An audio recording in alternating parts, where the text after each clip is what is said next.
In the dim glow of her living room, Jamie Lawson knelt beside Baxter, her recently deceased dog, now oddly reanimated as if nothing had happened. His eyes, once warm and lively, flickered strangely under the lamplight. As she reached out to stroke him, her hand brushed against something hard and metallic beneath his fur. Baxter turned to her with a mechanical twitch, his usual loving gaze replaced by an unsettling, glassy stare. "Good boy," Jamie whispered, her voice breaking as Baxter's head cocked to one side in a jerky, unnatural motion. A cold shiver ran down her spine. This was not her Baxter. Jamie Lawson had never felt her house so empty. The silence was suffocating, a stark reminder of the void left by Baxter's passing. He had been more than a pet. He was her anchor in a sea of anxiety, a source of unconditional love. Now, in the eerie quiet, every creak and whisper of wind seemed to echo with the patter of Baxter's long-gone footsteps. It was late evening when she returned home from her grief counseling session, her mind still replaying the counselor's advice on letting go. As she pushed open the door, a familiar shape rushed to greet her, a flurry of excitement that froze her in place. Baxter, or something that looked alarmingly like him, stood there wagging his tail, his eyes bright but somehow wrong. "Hello? Baxter?" Jamie's voice trembled, her heart caught between beats. The dog tilted its head, its movements too sharp, too mechanical. A wave of relief crashed into a wall of rising dread.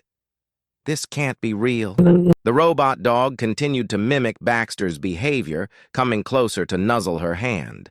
But the warmth was missing, the soft panting replaced by a low, almost inaudible hum. Pulling back, Jamie noticed a small, barely visible logo on its collar, TechnoPet. Why would someone do this? Her mind raced.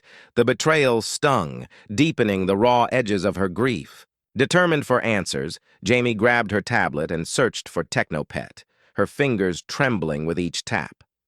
The results revealed a sleek, corporate website boasting about their latest innovation in pet companionship.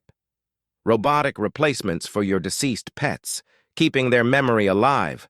One tagline read. A shiver ran down her spine. Jamie dialed their customer service, her voice steady despite the storm inside. "My dog died, and now there's a robot version of him in my house. Why? Who sent this?" The reply was a cold, rehearsed courtesy. "We're sorry for your confusion. Please hold for a specialist." Minutes ticked by, each second stretching taut.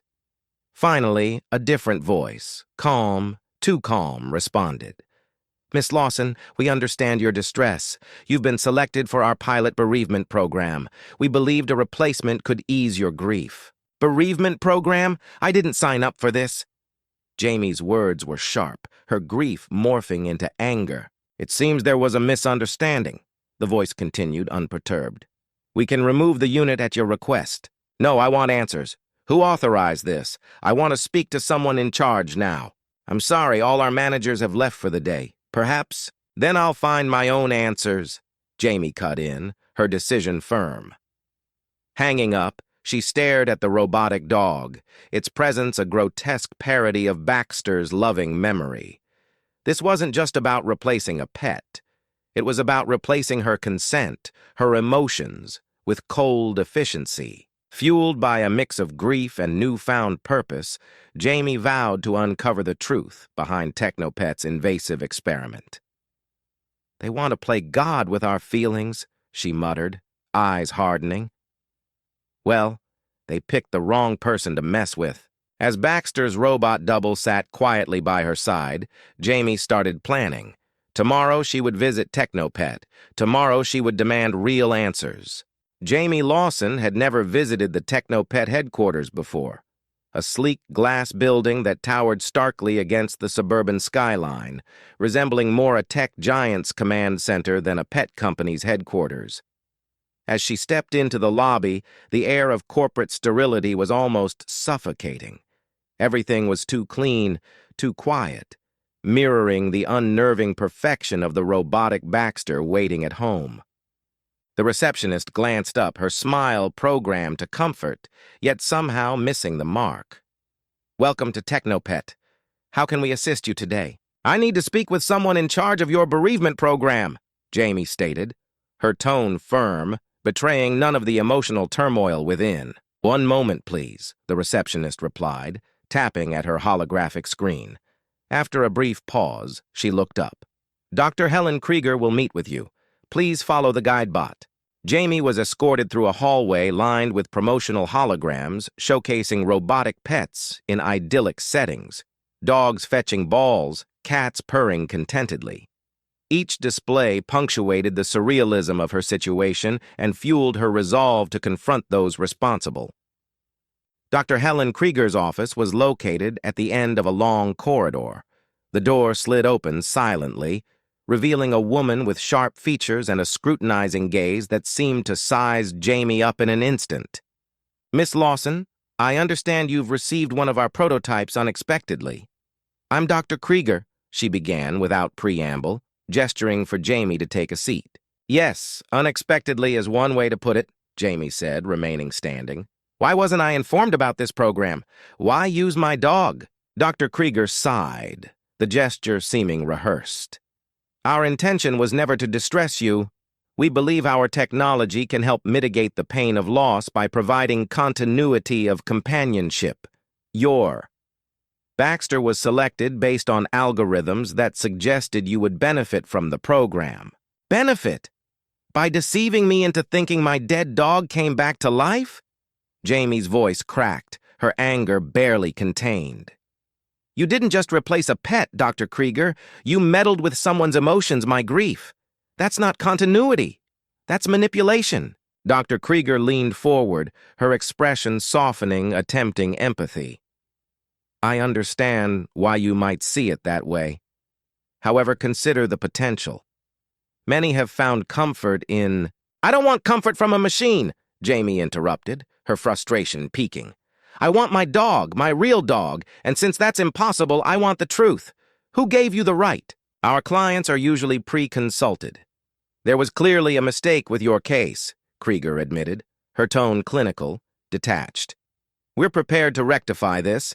The unit can be withdrawn immediately, and we will offer compensation for any distress caused." Jamie paused, considering her next words carefully. "I don't want compensation. I want this program exposed. People need to know how you play with their lives." Dr. Krieger's eyes narrowed slightly. "Exposure could hinder beneficial advancements. Our research isn't just about replacing pets, it's about understanding human attachment and improving mental health outcomes." "That's not your decision to make for others," Jamie countered, especially not covertly. Realizing further argument was futile, Dr. Krieger changed tactics. "What do you need, Miss Lawson?" "Everything. Project files, research data, names of everyone involved. If you're truly helping people, you shouldn't have anything to hide," Jamie demanded, her determination crystal clear. Dr. Krieger hesitated, then nodded to her assistant, who reluctantly began compiling files. "You will see that our intentions are to benefit society." As Jamie left the office with a data chip containing the requested information, she knew this was just the beginning.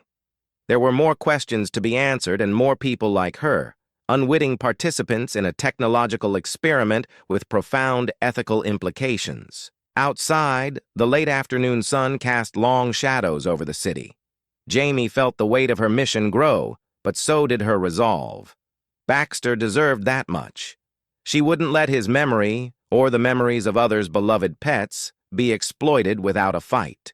The data chip was heavy in Jamie's pocket, a tiny piece of silicon that carried the weight of countless hopes and betrayals. As she walked down the bustling streets of her hometown, her mind whirred with plans and possibilities.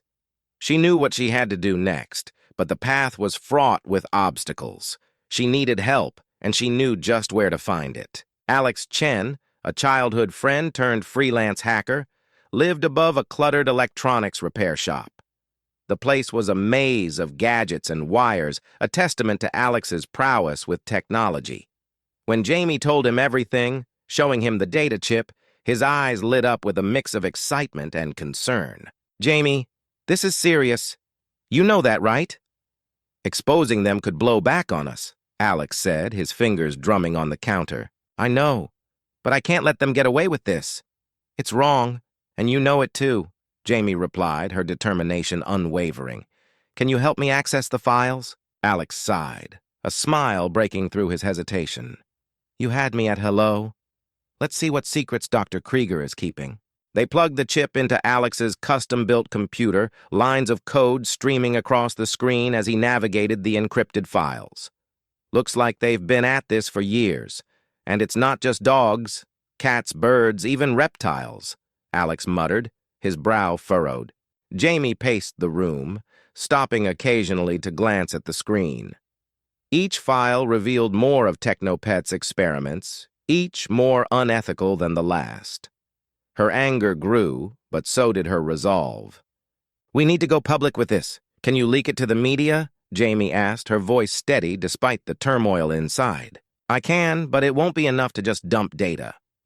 We need a story, something that'll stick with people," Alex replied, tapping into his network of media contacts. "That's why I'm going to expose them at their own game," Jamie declared. "They're hosting a tech expo next week. It's supposed to showcase their latest advancements in robotic companions." "And you want to crash it?" Alex guessed, a mischievous twinkle in his eye. "Exactly. I want to show everyone what these advancements really mean. I'll take the robot Baxter with me, let people see firsthand how it fails to be anything like the real thing." Alex set up secure communications channels and began contacting investigative journalists he trusted. Jamie, meanwhile, prepared for the confrontation, rehearsing what she would say, how she would present the evidence. Every night she practiced with the robot, highlighting its flaws and programming it to malfunction on cue. The days leading up to the expo were a blur of activity. Jamie and Alex worked tirelessly, gathering more evidence, securing allies, and planning every detail of the demonstration. Jamie's living room became command central, covered in papers and digital displays. On the eve of the expo, Jamie sat with the robot Baxter, its synthetic eyes staring blankly back at her. "I'm doing this for him, for all the Baxters out there," she whispered to herself, her hand resting on the robot's cold, metallic paw. The morning of the expo dawned clear and bright. Jamie dressed carefully, her outfit a balance of professional and approachable. In her bag, alongside the robot's remote control, lay copies of the data Alex had extracted, ready to be handed out. As she entered the expo, her heart pounded in her chest. The hall was crowded, buzzing with excitement over TechnoPet's new line of products. Jamie found her way to the demonstration area, her steps firm, her eyes scanning for Dr. Krieger. When she finally stepped onto the stage, uninvited but undeterred, the murmurs of the crowd hushed in anticipation. Jamie took a deep breath, clicked the remote, and began her exposé. "Ladies and gentlemen, what I'm about to show you will change how you see TechnoPet forever," she announced, her voice echoing through the hall. The robot Baxter began its programmed routine, each malfunction more glaring than the last. Each mistake met with gasps and murmurs from the audience. By the time Jamie finished, the air was thick with shock and indignation. Dr. Krieger's attempts to calm the crowd fell on deaf ears. Jamie handed out the data, her story spreading through the crowd like wildfire. As she left the stage, her mission accomplished, Jamie felt a mix of exhaustion and exhilaration. She'd done it. She'd exposed TechnoPet, not just for her Baxter, but for anyone who'd ever loved and lost a pet. "Not bad for a day's work," Alex quipped, meeting her at the exit. "Not bad at all," Jamie agreed, a smile spreading across her face. They had started something today, something big, and there was no telling where it would end. The aftershocks of Jamie's daring exposé at the TechnoPet Expo reverberated far beyond the shocked faces in the crowd. As she stepped off the stage, her heart was still racing, not just from the adrenaline of confrontation, but from the realization of what she had just set into motion. Backstage, the chaos was palpable. TechnoPet's PR team scrambled to mitigate the damage, their voices a cacophony of urgent whispers and frantic phone calls. Dr. Helen Krieger, her composure cracked, approached Jamie, her eyes a mix of fury and fear. "What have you done?" Krieger hissed, cornering Jamie away from the prying ears of the media circus. "I showed them the truth," Jamie retorted, her stance defiant. "People deserve to know. This was irresponsible. You've not only undermined our work, but potentially set back advancements that could help millions cope with loss," Krieger argued, her voice strained. "Advancements? You mean playing God with people's emotions?" "There's a line, Dr. Krieger, and you crossed it when you decided consent was optional," Jamie shot back, her gaze unwavering. The confrontation was interrupted by the arrival of several journalists, cameras and microphones pointed eagerly at them. Krieger retreated, her message lost in the click of cameras and shuffle of reporters vying for Jamie's attention. "Ms. Lawson, can you explain what prompted you to take such drastic measures?" one reporter asked, shoving a microphone in her face. Jamie took a deep breath, her eyes scanning the sea of eager faces. "I did it because grief is personal, and healing shouldn't be manufactured. TechnoPet tried to commodify our most private moments. I couldn't let that stand." The story spread like wildfire. Within hours, Jamie's demonstration was trending across social media platforms, with the hashtag #TechPetTruth gaining traction worldwide. Clips of the malfunctioning robot dog, juxtaposed with Jamie's passionate speech, became viral sensations, sparking widespread debate about the ethics of robotic replacements for deceased pets. Meanwhile, Jamie and Alex, realizing the potential backlash, took precautions to protect themselves from legal repercussions. Alex dug deeper into the data they had extracted, finding emails and internal memos that suggested TechnoPet was aware of potential ethical concerns, but chose to prioritize profit over propriety. Armed with this new information, Jamie contacted a well-known investigative journalist, Linda Choi, who had a reputation for tackling corporate malfeasance. Together, they prepared a detailed exposé, planning to release it through a major news outlet. As they worked, Jamie felt a mix of anxiety and relief. She was no longer fighting alone. Around her, a community was rallying, sharing stories of their experiences with TechnoPet's robotic pets, each tale a testament to the company's callous disregard for the sanctity of personal bonds. The day the exposé went live, Jamie watched from her small living room, the robotic Baxter, now deactivated, sitting silently by her side. The article was damning, a comprehensive account of TechnoPet's manipulative practices, bolstered by first-hand accounts and irrefutable evidence from Jamie's leaks. The public response was immediate and overwhelming. Calls for regulatory oversight poured in from all corners of the globe, and several animal rights organizations began campaigning for strict guidelines on the use of technology in pet care. TechnoPet's stock prices plummeted as consumers and investors alike pulled their support, fearing the repercussions of being associated with such unethical practices. Dr. Krieger was forced to step down, and the company issued a formal apology, announcing a review of all their current operations and policies. Amidst this tumultuous backdrop, Jamie received a message from an unexpected source. It was from a former TechnoPet engineer who had resigned after becoming uncomfortable with the company's direction. They thanked Jamie for her bravery, confirming that many within the company had felt powerless to change its course. In the following weeks, Jamie became a sought-after speaker on ethical technology use. She traveled to conferences and panels, her story a catalyst for broader discussions on the intersection of technology, ethics, and personal agency. One evening, after a particularly long day at a tech ethics summit, Jamie returned home to find her mailbox overflowing with letters and cards. They were from people all over the world, sharing their own stories of loss and expressing gratitude for her courage in standing up to TechnoPet.